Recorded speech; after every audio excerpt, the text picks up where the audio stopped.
Hi guys, welcome back to Garrett's Guitar Den. Here we are again. So I got bored and I decided I wonder what the cheapest 212 amplifier, two 12-inch speakers that you could buy is today, or around there, about the cheapest. So I got on Guitar Center and I got on Sweetwater and I got on Amazon and I kind of did a whole bunch of searching and I found literally probably the cheapest 212 amplifier that you can actually buy. And it happens to be this thing. It's a custom KG 212FX. It's a 30 watt 212 amplifier. Now, the specs didn't make sense to me. Why are you putting 30 watts through 212 solid state? But anyway, I bought it, and here it is.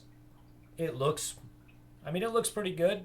It's nothing too crazy. You got two 12-inch speakers. You got a 30 watt amplifier built in, 2 channels. So you end up with a gain, and you got a lead and a rhythm channel.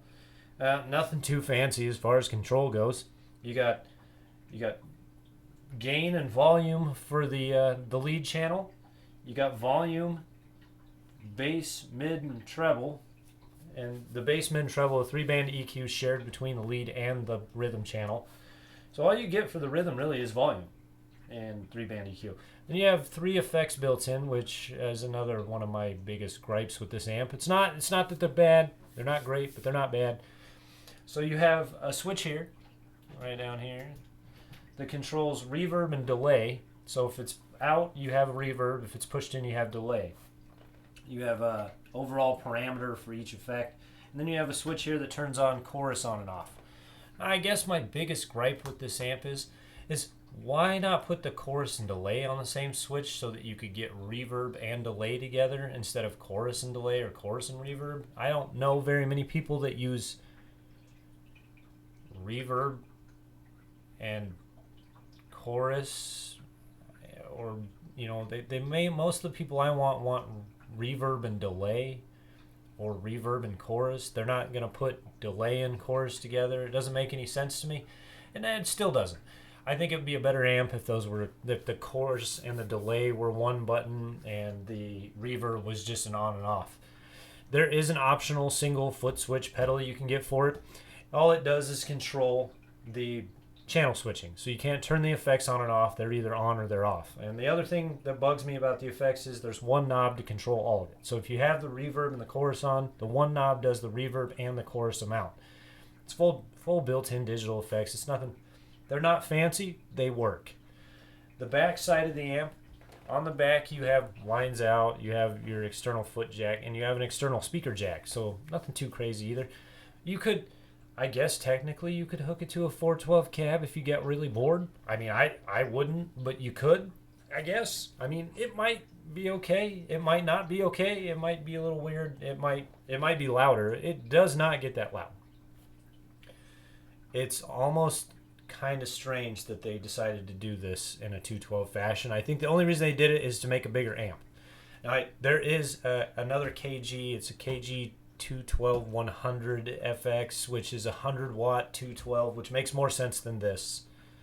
But anyway, it was the cheapest 212. So let's see what it does.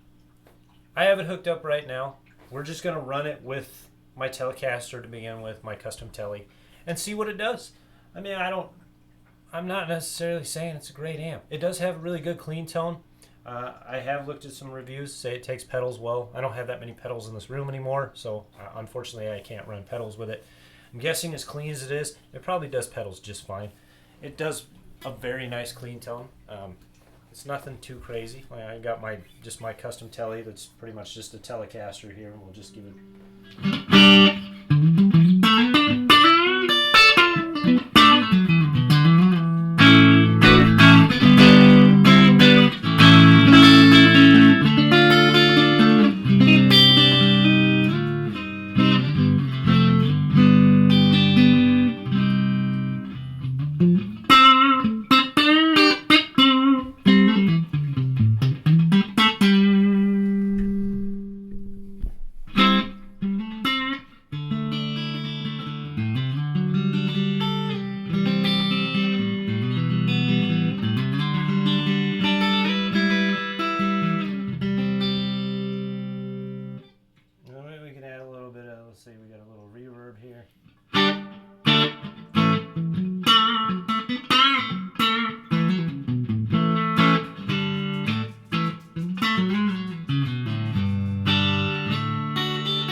turn that on to get a little delay. It's real poppy when you switch effects on it. It's very poppy. It makes noises. It's not great, but it.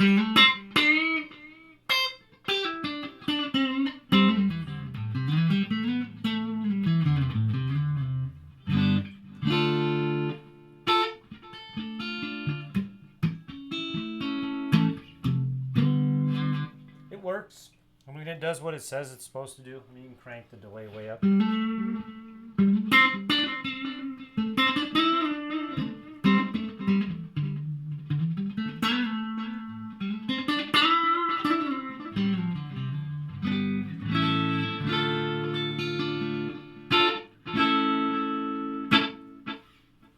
it works fine. Now, what we can do is we can turn the chorus on with a little reverb.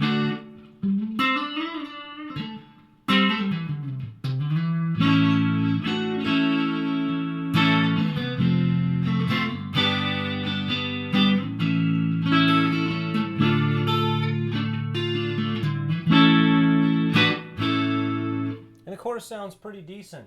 The only thing I don't like is that now we have reverb delay, or we have chorus and delay.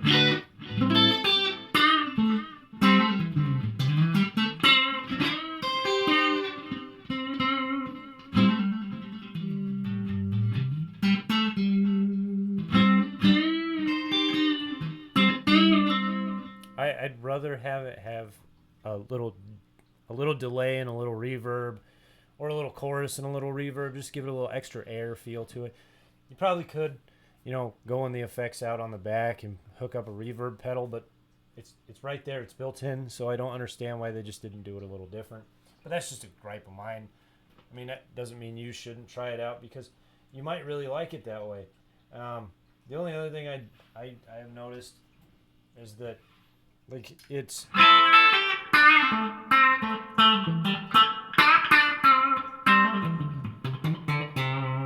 the reverb does start to get a little bit of that digital feel to it, because it's not a spring, it is a digital reverb, but it has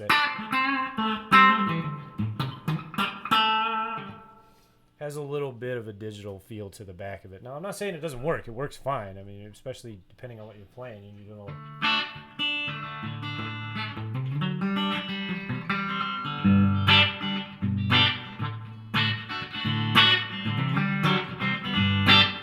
You do a little bouncy stuff with it. The reverb sounds good.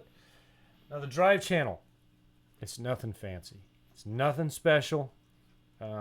Honestly, it's not great. It's fine. And this is with my Telecaster, so we'll turn about 12.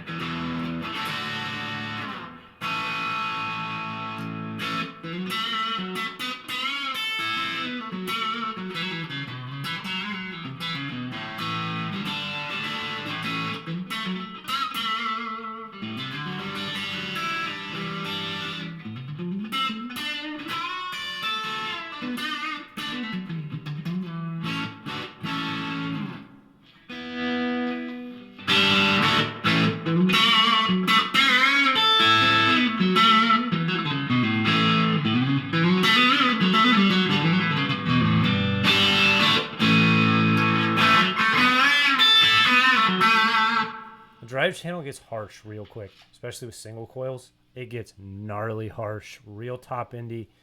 Even with the 3-band EQ adjusted on this, it's pretty harsh. It's not a great drive channel. I'm not saying that's because it's solid state or it's not tubed. That has nothing to do with it. It just has to do with it's just not a good drive channel. You'd be better off to run like a drive pedal through it. Probably sound immensely better with a drive pedal, something like an old Ibanez Tube Screamer or something like that around that era. Itself on its own, it's usable, but it's kind of poo. So I would get a drive pedal. I know I'm going to do this because I know I want to hear the same thing. I want to hear it with humbuckers too. So I'm going to grab the Schecter up off the wall up here, and we're going to give it a shot with some humbuckers. Give me half a second here. Because it would make no sense for me just to do it with a Telecaster when I think half the people that are buying this, or over half, are plan on using it for something other than old country twang and Telecaster stuff. I mean, not saying that a Telecaster can't do everything. It can. That's why I have one. But when you want to get into the big chunks and the chugs and stuff, you got to go with... You got to get something bigger.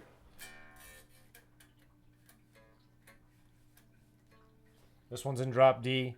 We're going to give it a shot.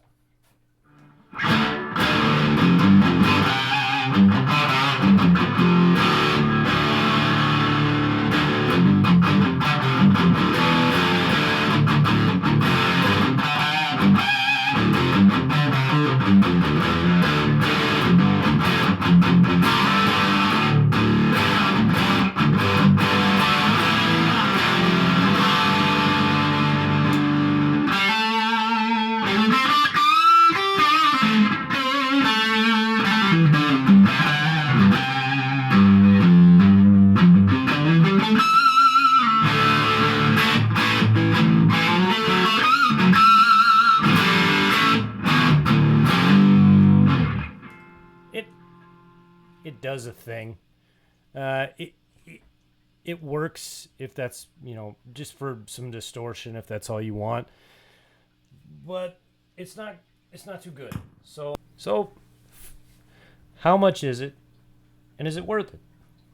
Well, it's $375 at the time I'm making this video.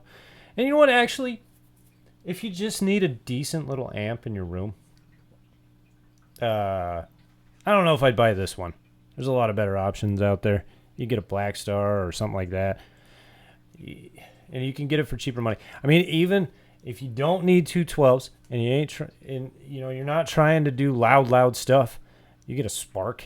The Positive Grid Spark is amazing. It sounds way better than this, and it has way better effects and more options. You can do that. You could even go on the route of if you want to stay in cheap amps, you can find better cheap amplifiers. This is, I think it's there to fill a hole in their product catalog and also a price range part. So I think it's for the people that actually want a 212, but they don't want to spend $500. Which, if you go up in a little bit of price, just spend a little extra money. Get yourself a decent 212 or something like that. Go up to like a Blackstar, even a 112 Blackstar, like the 40, the Club 40 is going to have a tube preamp. It's going to sound a little warmer. It's also going to have a better reverb, and even though it's still digital, and it's going to get a hell of a lot louder. It's 40 watts. At 30 watts, I feel like this is a little underpowered, and it's not great. So, but check it out if you guys want to check it out. I'm not saying it's a bad buy. I'm just saying it's not something I would spend that amount of money on ever again. This one is probably going to go up for sale. I'm going to let it go. So this has been the custom KG 212FX, and it's an amp. That's all I got to say about it. It's an amplifier. It's here to fill a void in 212 range for a price. So, but if you want, check it out. I would dearly recommend go playing one before you bought one, though. Don't just order one unless you got some expendable cash and this is what you're going after. But this is Garrett's Guitar Den. That's been a custom amp, and I'm out.